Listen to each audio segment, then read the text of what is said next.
तबसरा करने की कि भी एक एक के हाथ में मोम थमा देते हैं, ले बेटा तू भी ले। और अब तो दूसरा रिवाज निकला है कि जैसे ही नक्की हुआ लड़का खुद ही मोम दे देता कि लो पकड़ो। 1 घंटा 2 घंटा 3 घंटा, कभी कभी तो मैं देखता हूं तो मुझे ऐसा लगता है कि मच्छर भी नहीं काटते होंगे,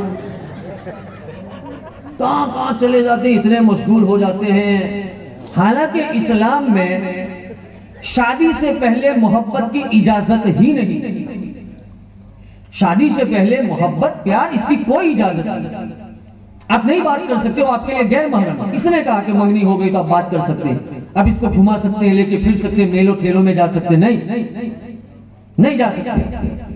शरीयत इस बात की इजाजत नहीं देती आपकी, वो आपकी बीवी नहीं है अभी। का नक्की कर दिया, और नक्की का है किया, निकाह क्यों नहीं पढ़वा दिया? कई रिश्ते तो मंगनियों में ही टूट जाते, वो निकाह तक पहुंच ही नहीं पाते, क्योंकि इतनी सारी बातें की है, इतनी सारी मोहब्बत के वादे कर दिए, अब बात करने के लिए कुछ बचा नहीं, फिर मंगनियां टूट जाती है साहब। ये मसले खड़े हो जाते। इस्लाम इजाजत देता है लेकिन शादी के बाद मोहब्बत करने की, शादी से पहले नहीं।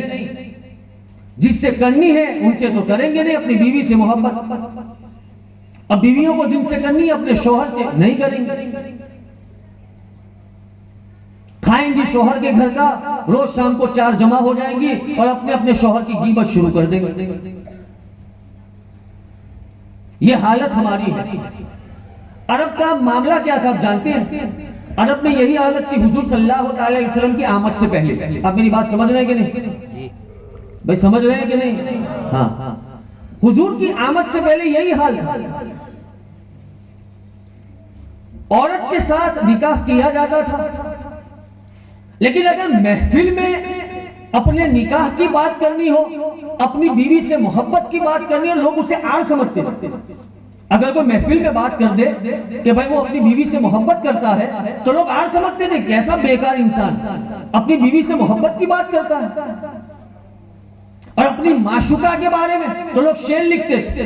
हुजूर की आमद से पहले अरब का यह हाल, लोग शायरी लिखते थे और उसे लोगों को दिखाते थे, अपनी मोहब्बत का चारों तरफ इजहार करते थे। लोग उसे दाद देते थे कि भाई देखिए ये साहब तो मोहब्बत करते हैं। और बीवी से बात करनी हो, बीवी की बात, लोग उसे आड़ समझते थे। बीवी को जरूरत का सामान समझा जाता था, घर में काम करने वाली समझा जाता था। मेरे आका सल्लल्लाहु अलैहि वसल्लम जलवाबार हुए। मेरे आका सल्लल्लाहु अलैहि वसल्लम ने हमें 4 निकाह की इजाजत दी। आपने 11 फरमाए और 11 फरमा के उम्मत को बताया कि देखो अपनी बीवियों के साथ तुम्हें कैसा सुलूक करना। उसी दौर में जहां बीवी से मोहब्बत करने को जुर्म समझा जाता था और अपनी माशुका के साथ मोहब्बत करने को और उसका इजरा करने को लोग अच्छा काम समझते थे, ऐसे माहौल में आका जलवाबार है, सहाबाए किराम जलवाबार है, सितारों के मानिंद बैठे हुए। एक सहाबी रसूल खड़े हुए और खड़े होने के बाद आका की बारगाह में अर्ज किया कि आका आप बताएं आप किससे सबसे ज्यादा मोहब्बत करते हैं? ये किससे सवाल हुआ? आका से, भरी महफिल में, सबके बीच में। आका आप बताएं अब सबसे ज्यादा किससे मोहब्बत करते हैं? तो आपने उम्मुल मोमिनीन हजरत सैयदा तैयबा ताहिरा आयशा सिद्दीका सलामुल्लाह अलैहा का नाम लेकर कहा कि मैं सबसे ज्यादा आयशा से मोहब्बत करता हूं। कहते सुभान अल्लाह, मैं सबसे ज्यादा आयशा से मोहब्बत करता हूं। अब मैंने पहले बताया कि वो दौर ऐसा था कि उस जमाने के अंदर औरत के साथ मोहब्बत के इजहार को जुर्म समझा जाता था। वो सहाबी डर गए और डरते मारे कहने लगे नहीं नहीं आका, मैं आपकी ज़ौजा के बारे में बात नहीं कर रहा, मैं तो मर्दों की बात कर रहा हूं। क्या मर्दों में किससे सबसे ज्यादा मोहब्बत करते हैं? मेरे आका सल्लल्लाहु अलैहि वसल्लम ने तबस्सुम फरमाया और दूसरा जवाब क्या दिया? मैं आयशा के बाप अबू बकर से सबसे ज्यादा मोहब्बत करता हूं। इसमें भी नाम पहले आयशा सिद्दीका का लिया और दुनिया को बताया कि इस्लाम मोहब्बत की इजाजत देता है, लेकिन शादी के बाद आका हजरत आयशा सिद्दीका सलामुल्लाह अलैहा के साथ खाने के लिए बैठे। बकरे की एक टांग हजरत आयशा सिद्दीका सलामुल्लाह अलैहा ने ली और वहां से थोड़ा सा गोश्त खाया और रख दिया। आका ने वही टांग उठाई जो हजरत आयशा सिद्दीका सलामुल्लाह अलैहा ने खाने के लिए ली। आपने उसे उठाया, उठाने के बाद इनको दिखाया आयशा सिद्दीका को, और जहां से उन्होंने खाया था उसी जगह से आका ने खाया और लोगों को बताया कि अपनी बीवियों से इस तरीके से मोहब्बत करनी चाहिए। लेकिन साहब अगर कोई मर्द ऐसा कर दे तो, अगर हमारी माँ देख ले तो क्या देखते हो? देखो अब आयरीन जहां से खाया वहां से खाता है, माँ ने खाया तो कोई दिन ना खाया, ऐसी तौफीक ना मिली कि मेरी अम्मी ने खाया वहां से खाओ, है कि नहीं? पानी हजरत आयशा सिद्दीका सलामुल्लाह अलैहा ने जिस प्याले में पानी पिया और जहां होंठ लगाए आका ने उसी प्याले में, और जहां आपके होंठ लगे थे वहीं से पानी पिया और उम्मत को बताया कि अपनी बीवी के साथ इस तरीके से मोहब्बत करनी चाहिए। लोग आप समझते थे, आका ने ये करके बताया। अरे एक बार तो हद हो गई साहब, आका सहाबाए किराम के साथ जंग में जा रहे थे, सब तैयार हो गए। आका ने कहा चलो। हजरत आयशा सिद्दीका सलामुल्लाह अलैहा भी आपके साथ में थी, ऊंटनी के ऊपर सवार था। काफिला चलने लगा, कहां जा रहा है? बोले जंग में, अल्लाह की रजा के लिए, दुश्मनों के साथ जंग करने के लिए यह काफिला जा रहा है। ऐसे में हजरत आयशा सिद्दीका सलामुल्लाह अलैहा ने आका की बारगाह में अर्ज किया कि आका मैंने जो हार पहना था वो गुम हो गया है, मुझे मेरा हार चाहिए। अब जा कहां रहे थे? जंग में। सहाबाए किराम इतने सारे साथ में थे और आपने कहा कि मेरा हार गुम हो गया है। आका ने आवाज दी, मेरे जानिसारो वापिस लौटो, यहाँ पर खैमा लगाओ, सबसे पहले हम आयशा का हार ढूंढेंगे और फिर जंग में जाएंगे। ये इजहार फरमाया मोहब्बत, हार ढूंढेंगे। अल्लाह ताला ने भी वही नाजिल नहीं की, कहे महबूब मेरी राह में जिहाद के लिए जा रहे थे, आप अपने ज़ौजा का हार ढूंढने लगे? नहीं, खैमे लग गए, हार को बहुत तलाश किया लेकिन हार नहीं मिला।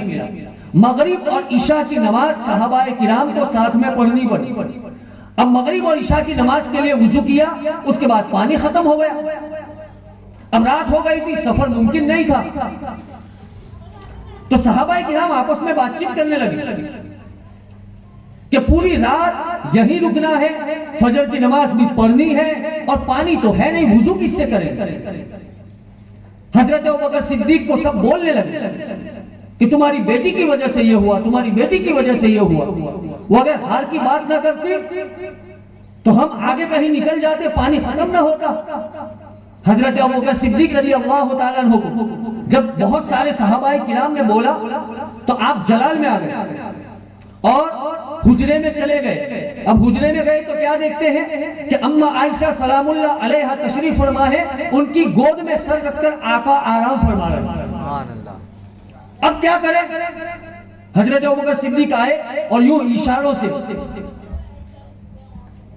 यानी तुम्हारी वजह से ये हुआ, तुम्हारी वजह से ये, सब मुझे बोल रहे हैं। फजर की नमाज में पानी है नहीं, वुजू कैसे करेंगे?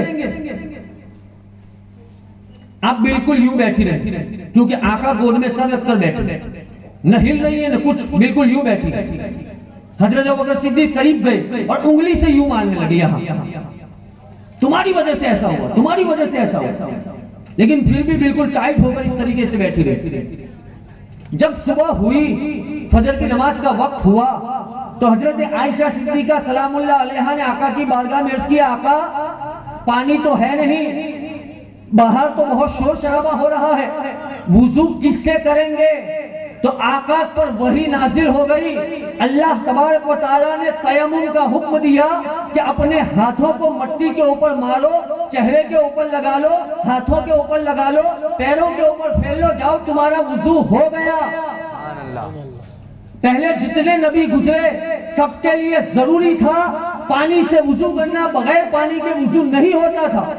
आयशा सिद्दीका सलामुल्लाह अलैहा के लिए अल्लाह तबारक व तआला ने इस उम्मत को नया कानून दिया कि उम्मत मोहम्मदिया अगर मिट्टी के ऊपर हाथ लगाकर चेहरे पर फैल ले, हाथों पर फैल ले, पैरों पर फैल ले तो उनका वुजू हो जाएगा। अब जो सहाबाए किराम रात को सैयदना अबू बकर सिद्दीक को बोल रहे थे, वो सुबह में कह रहे अबू बकर सिद्दीक से कहने लगे कि वाह वाह अबू बकर, तुम्हारे घर वालों की वजह से तो अल्लाह की बहुत बरकतें मिली है, बहुत नेमतें मिली हैं। आज ये नई नेमत मिली है कि तयम्मुम करके वुजू हो जाए। आका ने कितना ख्याल किया। लेकिन जरा सा हम देखें कि हमारा सुलूक अपनी बीवियों के साथ कैसा है। दिन भर बेचारी घर का काम करती है, तुम्हारी माँ का ख्याल रखती है, तुम्हारे बाप का ख्याल रखती है, सबके लिए खाना पकाती है, झाड़ू पोछा कपड़ा वगैरह करती है। शाम को तो इस बात की उम्मीद करेगी कि आप आएंगे, उसके साथ दो मीठी बातें करेंगे। इतनी उम्मीद तो वो कर ही सकती है।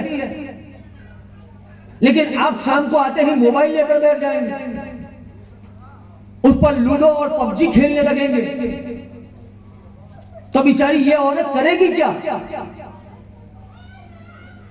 इसकी जिंदगी कैसे कटेगी? कभी इस बारे में सोचा है? आए रात को थके, बहुत थका, सो गए, सुबह में उठे नाश्ता लगाओ, फिर काम पे चले गए। वो अपना दर्द किसे बताएगी? उसे कोई जरूरत होगी तो वो किससे कहेगी? निकाह के वक्त काजी ने आपसे पूछा था कि मैं इस लड़की को मा नानो नफका के आपके निकाह में दे रहा हूं। उस वक्त समझ में ना आया होता और आपने पूछ लिया होता कि साहब बताएं मा नानो नफका का मतलब क्या होता है, तब तो बोल दिया कबूल है कबूल है कबूल है। पूछा कि मा नानो नफका का मतलब क्या होता है? नानो नफका का मतलब होता है रहने के लिए मकान, पहनने के लिए कपड़े, खाने पीने और जरूरत के सारे सामान की जिम्मेदारी के साथ इस लड़की को तुम्हारे निकाह में तुम्हारी बीवी बनाकर दिया जाता। तब इस बात पे गौर किया तो याद रखें, और इस्लामी खवातीन से भी मुअद्दबाना गुजारिश यही रहेगी कि इस्लामी खवातीन के लिए सबसे जरूरी शादी के बाद उसके शौहर को खुश रखना है कि उसका शौहर कैसे खुश रहता है। शौहर जहां इजाजत दे आप वहां जाएं, और शौहर जिस चीज से रोक दे आप वो काम न करें और उस जगह पर न जाएं।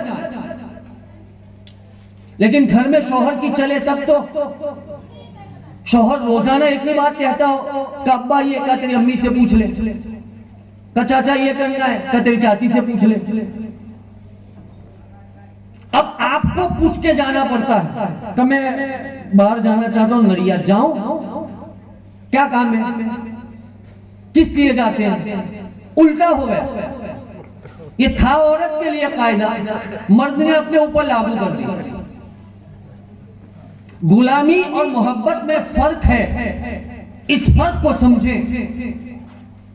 जो चीज जिस मकाम पर होती है वो उसी मकाम पर अच्छी लगती है। मर्द को अल्लाह ने हाकिम बनाया है और औरत को महकूम बनाया है, तो मर्द हुक्म दे और औरत उस हुक्म पर अमल करे वही अच्छा लगता है। औरत हुक्म दे और मर्द वो काम करे, ये फलसफा समझ के बाहर। हालत ये हो गई। साहब देखें कैसी कैसी औरतें गुजरी हैं, अपने शौहर की कैसी कैसी फरमाबरदार बीवियां गुजरी। मुझे एक वाकया याद आ गया। हुजूर अकरम सल्लल्लाहु अलैहि वसल्लम के जमाने की एक लड़की, उसके बाप ने बड़े नाजों से पाला, और जिनकी बेटियां हैं उन्हें बड़ी दुश्वारियां होती हैं। जमाने के हवादिसात से अपनी बच्चियों को बचाना पड़ता है। जैसे जैसे बच्चियां जवान होती है माँ बाप का टेंशन बढ़ता रहता है कि हमारी बेटी के साथ कोई हादसा न हो जाए, क्योंकि मर्द की 100 गलतियां माफ है, बेटी की एक भी गलती माफ नहीं की जाएगी हमारी माशरे। ये हमारा बनाया हुआ कानून। बाप बेचारा टेंशन में रहता है, जब जवान हो जाती है उनसे ज्यादा टेंशन होता है कि मैं कब अपनी बेटी के हाथ पीले करवा लूं। आका के जमाने की लड़की है, उसके बाद को बड़ा टेंशन था, एक गरीब लड़के के साथ उसका निकाह होने जा रहा था।